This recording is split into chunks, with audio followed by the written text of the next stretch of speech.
রাসূল বললেন, হে অমুক, তোমরা বলো তো তোমরা জাহিলি যুগে মেয়েদেরকে কি করতে?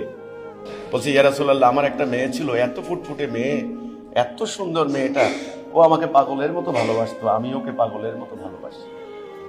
কিন্তু আমার মেয়ের জীবন নিয়ে সন্দিহান, আমার মান সম্মানের, মেয়ে হয়েছে আমাদের বংশের কালী।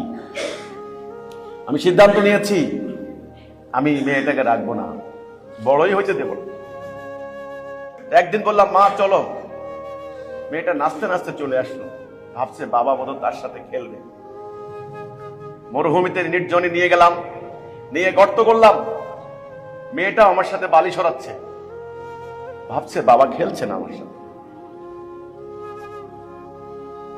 মেয়েটাকে কবরের মধ্যে বসাইলাম, ওখানে হাসতেছে আর হাত ধরে, বাবা বাবা আব্বা, বাবা আমার কাছে আসো, আমার কাছে আসো, বাবা বসো, এখানে বসো।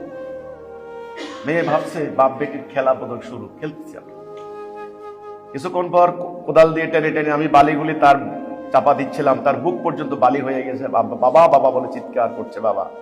যখন তার বুকের মধ্যে চাপ শুরু হলো, তখন সে বুঝতে পারলো তার বিপদ।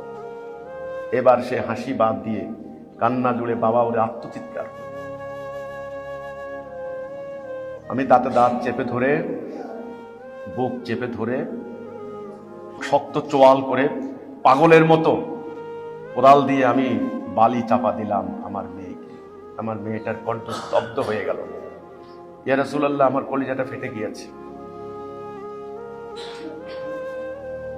তাকিয়ে দেখে রাসূল পাক সাল্লাল্লাহু আলাইহি ওয়াসাল্লাম স্তব্ধ, চোখের পানি।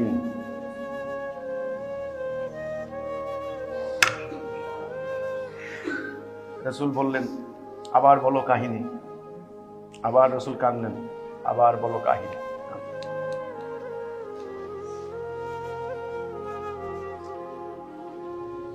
সেই মেয়েদেরকে রাসূল পাক সাল্লাল্লাহু আলাইহি ওয়াসাল্লাম পরবর্তীতে যুদ্ধের ময়দানে নিয়ে গেলেন।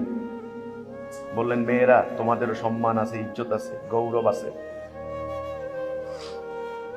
আল্লাহর কসম, আল্লাহকে সাক্ষী রেখে বলছি, তোমাদের সমাজ আবারও জাহিলি সমাজ হয়ে গিয়েছে। আবার সেখানে তোমরা চলে গিয়েছো। তোমরা এখন তথাকথিত আধুনিক সভ্য হয়েছ, মেয়েদেরকে তোমরা অন্যভাবে কবর দিয়েছ। মেয়েদেরকে তোমরা এখন আর বালি চাপা দাও নাই, তাদের মুখের ভিতরে তোমরা বালিশ গুঁজে দিয়েছ, তাদের কথা বন্ধ। মেয়েদেরকে তোমরা ঘরের ভিতরে ঢুকে তালা মেরে দিয়েছ। মেয়েরা এখন ধুকে ধুকে মারা যাচ্ছে। নারীরা, তাদের জ্ঞান, তাদের প্রজ্ঞা, তাদের প্রতিভা